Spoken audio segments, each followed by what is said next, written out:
Just come with me. I'll take you on a little tour to Flowers by M. Ceylon that's located at Havelock City Mall.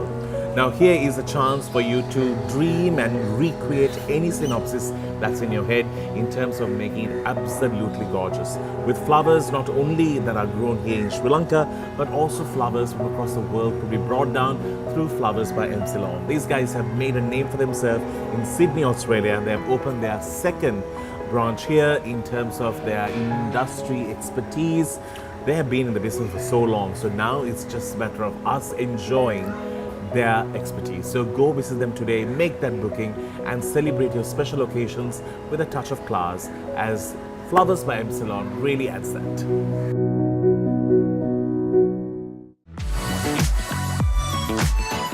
I'm telling you, the struggle is real. You have a little bit of this, it's a bit hard to find the shirts that you want to wear. You can be stylish, fresh, and at the same time have options to choose from. I'm talking about a true Sri Lankan brand that really makes this show colorful. It can make your wardrobe colorful as well when you do visit Double XL. Visit them at their flagship store, which is right spank in Bumlavidia, if not at One Golf is Colombo. Enjoy some great shopping, knowing that it's truly Sri Lankan. Danu on Fire, powered by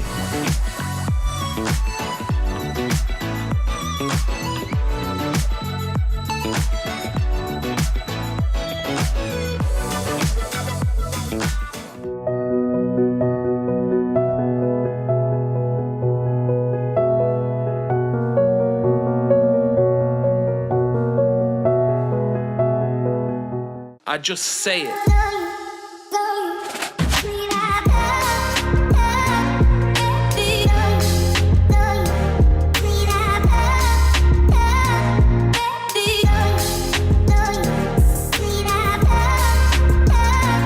With the presidential elections on the card, what's going to be the future of Sri Lanka? Let's speak to the person who is currently advising our opposition leader, Talal, on Danu on Fire.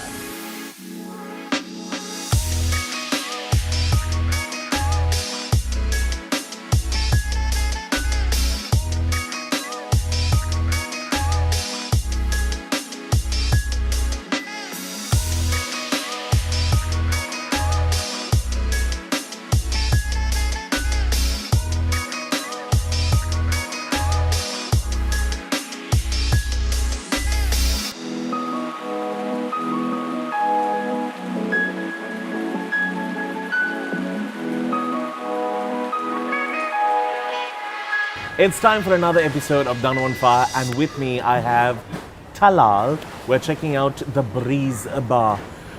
It's not so breezy today, but anyway, Talal gave me some very key information. Elections have been lost because of sweat. Where was that? That was, I wouldn't say lost, but had an effect, the presidential elections.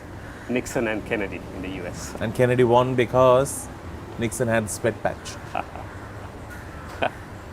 Thank you for being here, Talal. Talal is he's an economist, but at the same time he does many other things. Believe it or not, you are a fan request. Right. Thank you. To have you on this show. And a lot of people have written because it's nice to have young people coming on and, you know, supporting the growth of our ever so sketchy economy. So to start things off, you're currently working with the opposition leader. Tell me about it. So I was appointed as a policy advisor to the opposition leader. So before you, they asked me and I said my policies are a bit too... Right. So it's an interesting thing. So I've known Mr. Premadasa for a couple of years. Right. So we've been working together, but he wanted me to come in formally last month as his policy advisor. So it's quite an interesting period. So I have to ask you, Talal, especially with you and the amount of knowledge that you actually have, tell me about where do you feel Sri Lanka is heading in terms of our sustainability in having this country being stable? So I think overall the stability was always the goal of the IMF. So that has been to a certain extent achieved. But whether the sustainability or of the stability can be upheld beyond 2028 is a question, because there is a little bit of a breathing space because some of the payments are deferred till 28. But beyond that, we have to get through the tough reforms that are essential. Otherwise, we'll just be walking into another crisis post 2028/29. So that's the situation of the country. So at the moment, we have to, it's absolutely crucial that some of the tough reforms are done. What would you tell somebody who is young, who is educated, who is seen the world, who is making that decision to move from here? So I would say that there is hope in this country. Because before I move on to why, let me say where we are currently. Of course, I've stated this before, Sri Lanka GDP per capita in South Asia, with the exception of Maldives, which we can consider as a small country with just 500,000 people, we are still the richest country in South Asia, highest GDP per capita. So when it comes to education, according to a UN organization, number one. Human Development Index, number one. Life expectancy, highest in South Asia. Even when it comes to democracy, we're a country where there hasn't been a military coup or an unfair arrest of an opposition leader or a past president. So there is a lot to be proud of. And even when it comes to corruption, up until the mid-2000s, we were the least corrupt country in South Asia. So there is a lot to be proud about. And even if we are going to start off from this period, I think we are in a sort of not a bad position to get off. Of course, we have been we did default, but then India came close to it in 91, Thailand in 97 after the Asian financial crisis, South Korea. I mean, these were all in a bad state, and they all recovered well. So there is hope, but the young people, whoever is to stay, has to push for the reforms. We cannot look at short-sighted gains. We have to, of course, it's going to be difficult, but if we do the reforms, everyone, your children, grandchildren can have a good life. Well, you heard it from somebody who is younger than 40, who told you to stay. So I think that's a reason for you to do so. Because considering the fact that we have had such a brain drain has really, demotivated a lot of people from staying in this country. And it's such a sad thing to see, because we're so beautiful as a country, and why let it all go for whom? It's funny how you said till the early 2000s, we were actually one of the least corrupted countries in terms of, but from 2000 to now, we got so corrupted and we were able to lose all the capital that we might have stored so too fast. Do you feel like at any point we will be able to come back to what we were before 2000? So yes, of course, but as I mentioned, people tend to think that corruption is the only issue, but of course that's a major issue, but there are a number of other reforms that are essential. So even if we solve corruption, wipe it out entirely, we still have other major things that have to be done. For example, which I have written for the IMF as well, the independence of the central bank. So most of the issues go back to that. So people rarely, if you ask about 99% of the people in Sri Lanka would not know what the function of the central bank is. Yes. But when it is politicized, it's very dangerous, because you can always, one option for the government is you tax the people or cut down expenditure. I mean, these are quite unpopular. The more easy way is printing money. The effects come in a bit later, as we are seeing. So that's something that the governments have been able to be financially not so disciplined, because they had this backdoor.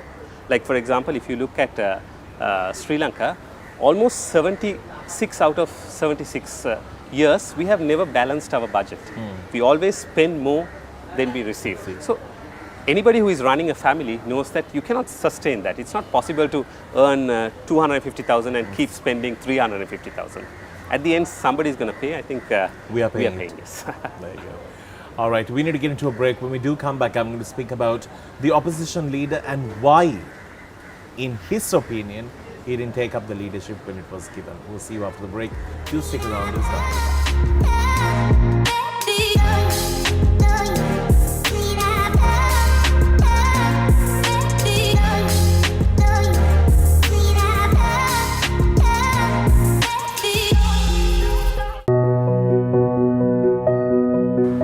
with me. I'll take you on a little tour to Flowers by M. Ceylon that's located at Havelock City Mall. Now here is a chance for you to dream and recreate any synopsis that's in your head in terms of making it absolutely gorgeous. With flowers not only that are grown here in Sri Lanka, but also flowers from across the world could be brought down through Flowers by M. Ceylon. These guys have made a name for themselves in Sydney, Australia. They have opened their second branch here in terms of their industry expertise. They have been in the business for so long, so now it's just a matter of us enjoying their expertise. So go visit them today, make that booking, and celebrate your special occasions with a touch of class, as Flowers by M. Ceylon really adds that.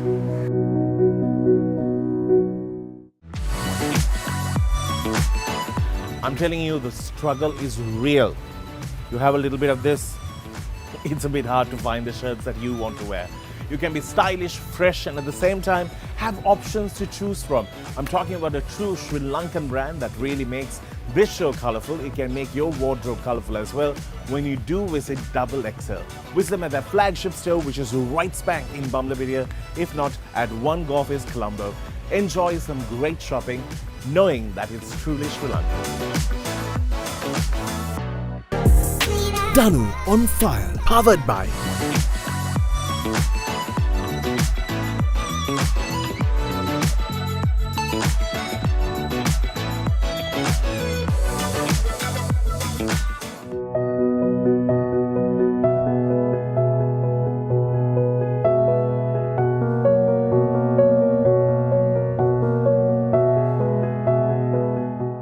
Welcome back to the show. We are speaking to Talal. Now, I did speak about a question prior to break. I know that you're not working full time. I know you're an advisor, not that you're in the party. What would you say as an answer to this question? Why didn't the opposition leader at that time take up the challenge when it was offered to him? So to answer that, I would say that as Dr. Harsha De Silva explained a couple of days ago, there were discussions going on for Sajith Premadasa to take over. There was a thing to implement the 19th Amendment. As another one, and for him to take over. At this, on Thursday, according to Harsha De Silva, President Ranil Wickremesinghe went and took it with no conditions. Right. So that was because at that time everybody knew that there was a campaign going for the previous president to resign. So he just went in with no conditions and he got the position. Right, okay. It's not that Sajith Premadasa didn't take it up. He was, while he was in discussion, because there was somebody who just took it with no conditions. Yeah. Now, I have to ask you, when this position was offered to you, what made you say yes? So there are a number of reasons. One is I've worked with Mr. Premadasa for a couple of years, so I know him quite well. The first thing I would say is one thing that strikes about him, like I've met a large number of individuals. One thing is genuineness. So I can see that he genuinely wants to do something good for the country. So the intentions are very clear with him. The second thing is somebody who is quite hardworking. So I've got calls from him on Sundays from 6:30 in the morning. That's a wake-up sometimes even on a Friday at 10:30 at night. So if he asks for a work, he makes sure that not his secretary, he would follow up. So the ethics, the way he has a self-discipline onto work. So many call him a workaholic. So those are a couple of reasons. But coming back to the first reason, what I see is like, this is my personal view, is that he wants to do something good for this country, partly out of genuine concern, but at the same time I feel that he wants to complete what his father wanted to do for the country, because his father was never able to complete his term. So that sort of genuinity I see in him as a leader. And also the humbleness when you work with him. Like, for example, a thing that I would share is, for every 5 sentences he speaks, there would be a sorry, thank you, or a please that you don't get with even the ministers or others or people at the low end. So that sort of humbleness, the meetings, the long meetings, sometimes everyone else on the table is like, Just we want to gone. go home, but it's just the stamina he has, or the amount of information he absorbs. Like anything you don't know, he will always ask others from anyone. A large number of stakeholder consultations have been done. For example, working on the education policy, where I was also part of a couple of years ago. I mean, as the opposition leader, enormous amount of time bringing in so many experts from even global organizations to put in the education policy framework. So these sort of things, you usually see opposition leaders or opposition parties just going onto the street, protesting, holding press media. But this is Here something it's like more he wants to actually find out the See root it. cause and give the solutions to the people. Now, I have to ask you, on an individual level, would you like the UNP and Sajith's party to merge once and be what they were?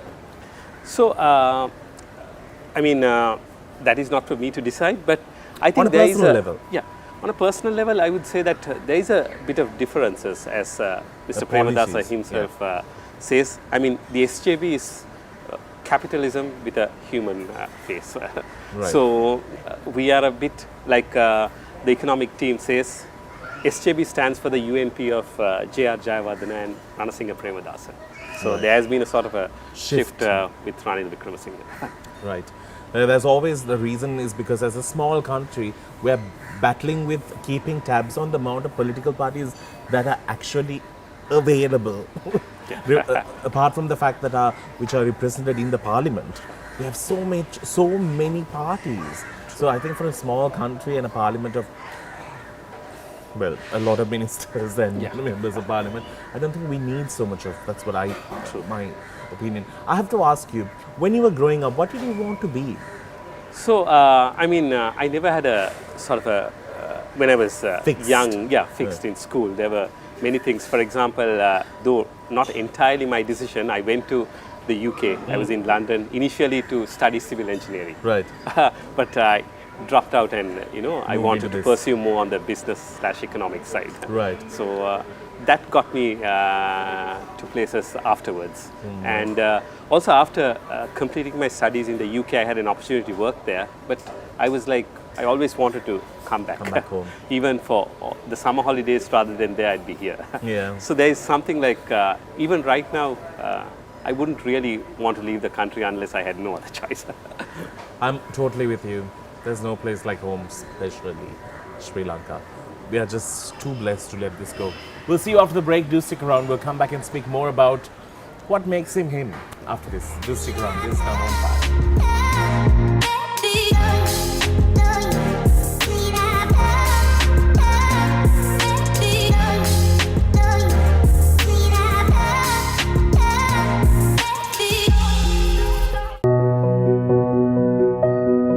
Just come with me.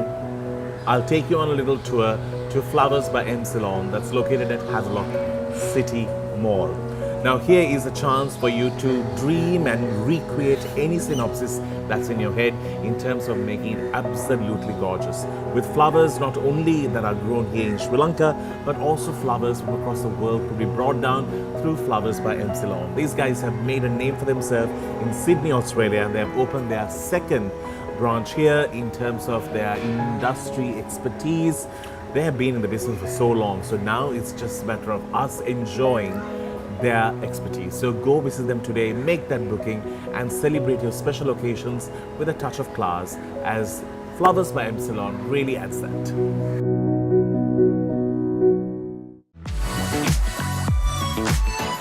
I'm telling you, the struggle is real.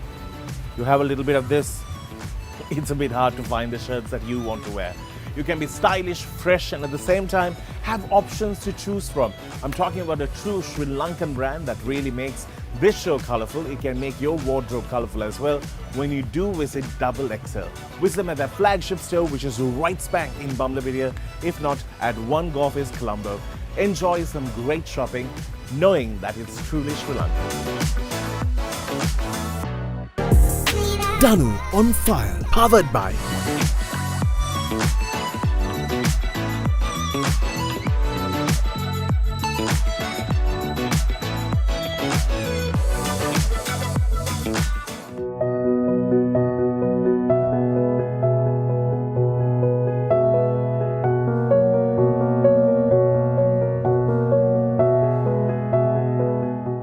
Welcome back to the show, and we are speaking to Talal. Now, I know during our earlier governments and all, we have had people being appointed as advisors, leaders, youth party associates and all, who have had extreme knowledge in nothing.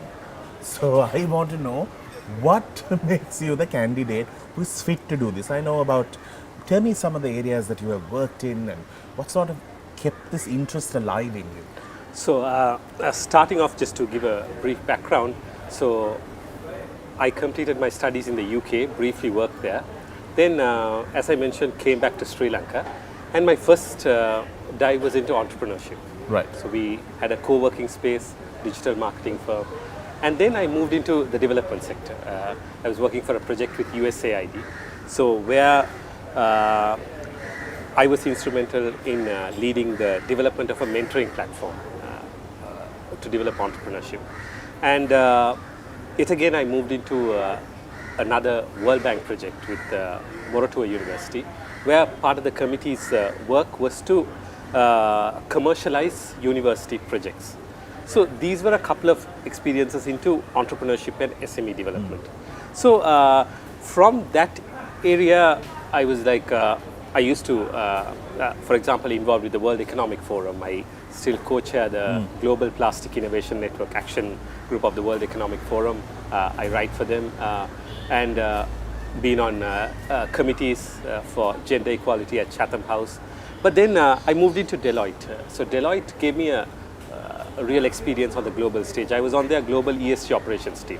So this was a 30-member team that overlooked ESG for the entire Deloitte Global. So that firm is like nearly 500,000 people. So for such a large organization, I had the privilege of being there, and I was the sort of the main contact person dealing with relationship management with Google, AWS, and other companies. So there I was also in the Deloitte Global Economist Network. So that gave me sort of experience dealing with experienced macroeconomists from the US. So you used to have a bi-weekly meeting where I would get to understand what was going on in Japan, what was going on in the Netherlands. So those all added up to my, what you could say, wider knowledge. Yeah. But recently I've been working with the Asian Development Bank as a consultant on economic policy. So here what gives me added knowledge is working on public sector reforms and also SME development.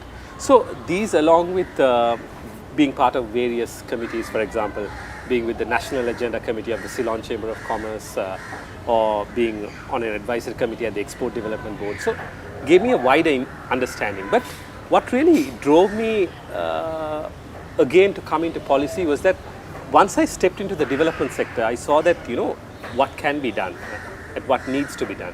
So when you're in the development sector, you see the level of poverty that's there. There are people who struggle to have meals. There are people who have children, have to go and work. There are people who, sometimes give up on life because they can't have, they have children, they have literally no choice. So I always feel that when there is poverty, it's a crime that we can all have a good life, but there are certain sections who are deprived of something basic, which people in Colombo can well afford to give. So doesn't make me a socialist, but I'm always on for, like what Mr. Premadasa says, capitalism with a human face. Yes. And especially what drove me is for example, even a lot of politicians don't talk about these orphans, like people under 18, they don't have votes. I mean, nobody really cares except those who are genuine. I mean, just imagine no parents, and I mean, with parents, with the background education, we are finding it tough. But these With are nothing. people who don't have any resources to come out. There is no emotional support. So what I felt was, if I can play a role, I mean, people say young people should come into politics, but then if the opportunity is offered to me and I say no, I mean, I can't go around blaming other people. So that all added up To to make I this decision. genuinely want to feel like I should make a change. And do it in some form or shape. Do it in. And if there is a chance for you to enter through the national list, would you take it? I mean, when it comes, I can decide. That's a yes. No, it's absolutely amazing to see young people come in. I think we call them the keyboard warriors, but I call it the wheelchair warriors. It's time. Because I feel like their contribution to this country was needed at that time, at their prime, at their best. Now it's time that we have the younger coming and pushing and changing the way that our country goes forward. And there's nothing wrong in moving away from the old. We are just moving away from the old, using what they have set as an example to grow beyond. So if only the older will understand the new is only there to enhance the journey that they began or started, I think that's what they need to understand. Please just record this clip and send it to them. You can, but I feel like it's time we make newer policies that include internet, it includes modern thinking, it includes the whole, chat GPT, all of these kind of things, so that, our future kids are not going to be shocked about the most simple things, and the worst sees it as nothing. And I'm so happy that you were on the show to speak about this. And I really hope the best person sits as the president. October 17th is cut-off date for us to have somebody new or old or anything. But somebody needs to be the president. So it's still mystery for all of us. I hope the mystery gets solved in the right way. Tell me, there was a issue in terms of minority. I think 2018 was a year that really tested our times, especially when the Muslims were targeted, and in 2019 it became crucial. What was your thinking at that time? So, I mean, my thinking is, of course, we condemn. So it was done by probably people who don't represent the religion. We ourselves. Yeah, of course. We all know that. I think that's something that we don't need to talk about. I'm just saying, some took this as an opportunity to, criminalize people who were not there, and they were friends, they were neighbors, they were kids who played together, and everything just changed in just one day. Right. Did you have an effect of that too? I mean, I initially not personally, but I've always felt that one thing we need is to move beyond ethnicities and religious divides, because at the end of the day, we are all Sri Lankans. So one thing is unity. For example, even on an economic sense, like if you look at Singapore, I mean, they were able to unite. The countries which have been going on about majority versus minority, they have not been able to develop as a whole. So we always look at South Asian economies and Southeast Asian. So there has been drastic change. There people talk about trade policies, while in South Asia, unfortunately, it's still the old politics being played everywhere. So I think I personally don't. For me, religion is something personally inside the house. Outside, I don't consider myself. I consider myself as a Sri Lankan, and that's the end. That's amazing, and that's what has brought you here. And I'm so happy about what you are contributing towards this country, your knowledge, your expertise, and it's refreshing to see young people make policies that are current, that's needed, and that's today. And that's what's needed. I wish you only the best. Thank you for being here, Talal. Absolutely enjoyed it. Follow his journey on social media. He's on all the handles, where we will have to say goodbye, unfortunately, on the show. We will see you again. Till then, you keep smiling. It's a wrap.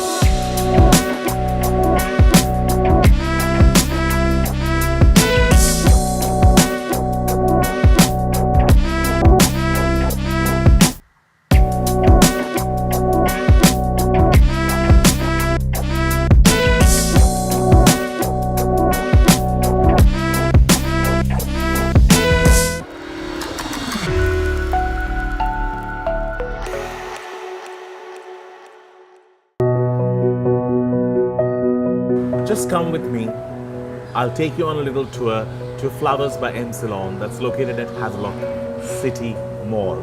Now here is a chance for you to dream and recreate any synopsis that's in your head in terms of making it absolutely gorgeous. With flowers not only that are grown here in Sri Lanka, but also flowers from across the world could be brought down through Flowers by M. Ceylon. These guys have made a name for themselves in Sydney, Australia. They have opened their second branch here in terms of their industry expertise.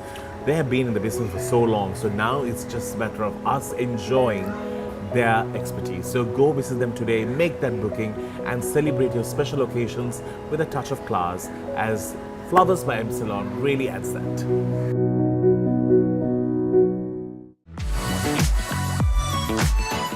I'm telling you, the struggle is real. You have a little bit of this, it's a bit hard to find the shirts that you want to wear. You can be stylish, fresh, and at the same time have options to choose from. I'm talking about a true Sri Lankan brand that really makes this show colorful. It can make your wardrobe colorful as well when you do visit Double XL. Visit them at their flagship store, which is right smack in Bumlabidia, if not at One Golf East, Colombo. Enjoy some great shopping, knowing that it's truly Sri Lanka. Danu on Fire, powered by